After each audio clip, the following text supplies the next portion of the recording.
All right, it's just about 6 o'clock. Are you guys hungry? I'm gonna walk you through what I have in front of me here. This should be everything that came in your bag. Those are some nice orange bags. Here I have a little bit of cooking oil that you're providing. I have some kosher salt here. Any salt will do. Minced shallots and garlic here. A stick of butter. This is the herbs here, pre-chopped, thyme, oregano, and tarragon. Here we have some capers, some fresh squeezed lemon juice, and then I have some white wine to deglaze the pan. A little bit of flour here, and then I have my fish medallions. So before I get started, I'm just going to turn on my pan. We want that nice and hot by the time we get cooking, so I'm just going to let it preheat a little bit, and we'll get started. I'm going to start by taking the fish and I'm going to salt it just a little bit. Anytime I use flour, I like to hit a little bit of salt first. If you don't care for quite as much salt as I do, you certainly don't have to do that. We will be salting the dish. And then I'm just going to put my fish right in here. So this is called dredging. We're going to coat the surface area of the fish. It's going to do a few things. One, it's going to protect the fish from drying out. It's going to help it cook a little bit more evenly because we're coating it. And then the flour is also going to act as a thickener. So our sauce will end up a bit thicker, almost like making a gravy. So I'm just going to put it back on the sizzle pan here. Then I'm going to grab some oil, go in the pan. And you want to make sure that it's nice and hot. I'm using about 2 or 3 ounces here. I'm going to go for a little bit more actually, because the flour is also going to absorb some of the oil. So once we're nice and hot, we'll start sauteing. In the back here, I have a pot of water just to reheat my pasta. I have it pre-cooked here. For you folks cooking at home, you might just be cooking it to order. That's fine too.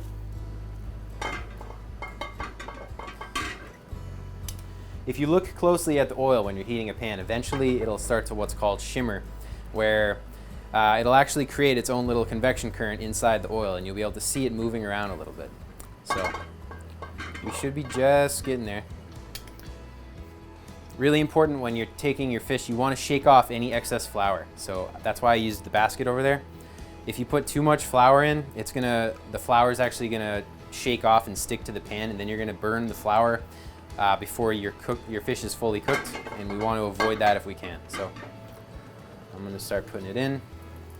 And you can start to hear it sizzle right away. That's what we're looking for. I could have even used a little bit more heat, but we want to get the show moving. And I'm going to spread the medallions out as much as I can. We don't want to crowd them because we want them to have ample surface area to evaporate the moisture, or else we'll be boiling the fish instead of frying it, and that's not what we want. So we're going to let it cook for maybe 90 seconds, 2 minutes on each side. You'll start to see the color creep up the bottom of the fish. When we get a nice light golden brown on the bottom, then it'll be time to flip.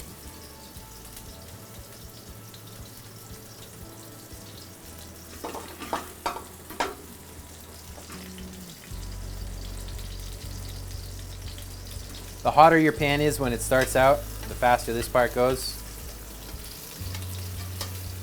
Usually in the restaurant, we actually keep a stack of pans hot on a burner ready to go, so we can skip this step a little bit. The more you move the fish, the more flour you're going to see hit the bottom here. It's okay, just kind of scrape it up with your tongs, keep it moving. If it sticks, it's going to burn faster. Let's check one out. So we're not quite browning, so we're going to go for a little bit longer.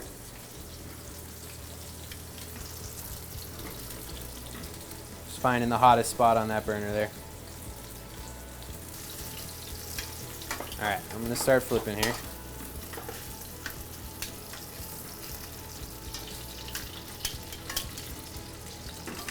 So that's what we're looking for, is this color over here.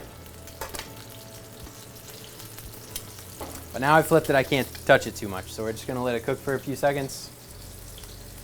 And then the next things we're gonna be adding to the pan will be the garlic, the shallots, and the herbs.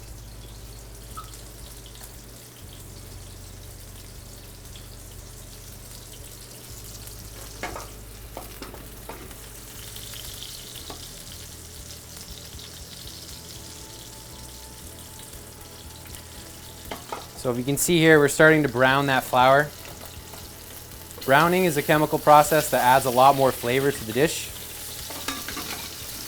For specific recipes, you might not want to brown, but generally browning adds flavor, so it's usually a good thing.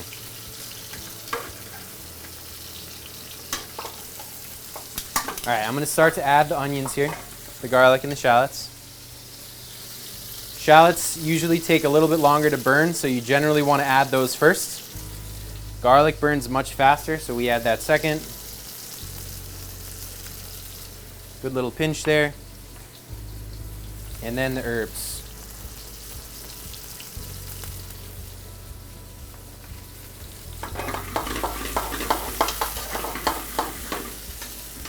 So the fish is going to keep cooking. We're mostly watching the garlic. If the garlic starts to burn, we've got to deglaze the pan pretty quickly. For now, we'll just give that a shake and let it keep cooking. I'm going to flip this big nugget over here. Yeah, so deglazing is breaking down the fond. So all that browning that I was talking about here, we call it a fond. It's a French term. And so when we add liquid to the pan, all of that is going to come up. It's not going to stay stuck on the bottom of the pan. It's going to emulsify into the liquid. So I have some white wine here. And I don't need quite this much, but I like to have plenty handy. So give it a good splash. You might get a little flambe. That's when the fire comes off. Most cooking wines aren't too heavy proof.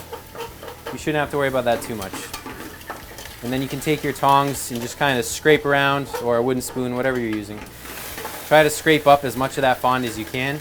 And you'll notice that the wine will start to turn that color, a little brownish, a little yellowy. We want all that flavor to come up into the sauce. And then we got some capers here. Sprinkle those in. I don't like to add the capers directly into the oil because it intensifies the flavor of the capers. And I love the nice briny flavor, but you don't want to go overboard with it. And then we have some lemon juice here. This was the juice of a whole lemon. I don't need quite that much. Maybe just an ounce or so for this portion here. And then we want to taste it. So I have a little tasting spoon here. You can use your finger if you're comfortable with that. Just don't burn yourself. So I want to taste it to make sure that, number one, the alcohol is cooked off, and then I want to taste the salinity. The capers add a lot of salinity, and I did salt the fish before, but that's kind of captured inside the flour, so not much of that's reaching the pan. So now I'm going to take some salt and just put a little sprinkle in there. And then salt to taste. If you like it really salty, go crazy. However much you like.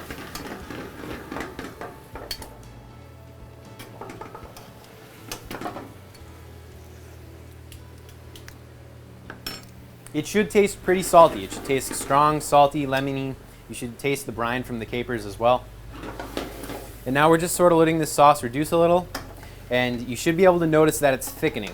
Not only is the wine reducing, but also the flour is activating and it's becoming more like a gravy. We don't want to thicken it too much. We are going to add a whole bunch of butter at the end. And we're almost to where we want to do the butter. You want to reduce about halfway from what you started with. And the more heat you have, the better. The faster this all takes place. If you're not cooking on high heat, you're going to end up overcooking the fish by the time the alcohol evaporates. So yeah, you're basically bringing it to a boil. There we go. And now let's get some butter. So your recipes are quoted for 2. I'm just cooking for 1 here. So I'm using about 3 ounces of butter. Maybe a little bit more. That can be to taste too. If you want to use a little bit less butter, that's totally fine. A little bit more butter. You don't want to add so much that it's going to break. So if you can see, now that the butter's in, the sauce is starting to thicken up a little bit more. And you want to keep the pan moving as the butter melts.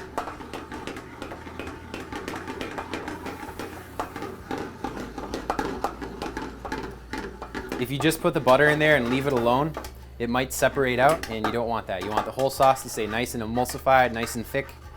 And now we'll just give our pasta a quick flash. Like I said, it is pre-cooked, so I'm just going to dump it in this basket here. Give it just a few seconds to warm up.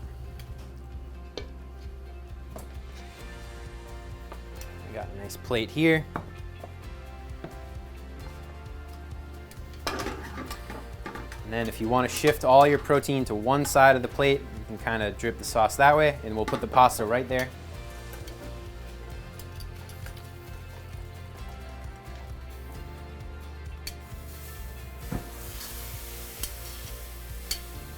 That looks like a good portion. And then just twirl with your tongs, maybe give it a couple tosses. All right, come over to your plate here. Put your pasta in. Give it a nice twirl, make it stand up. And then you can just spoon your fish right over.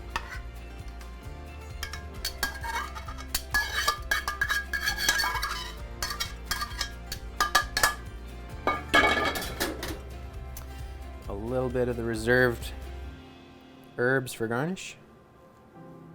And there you go. There it is. There's the dish. I try. Hope so.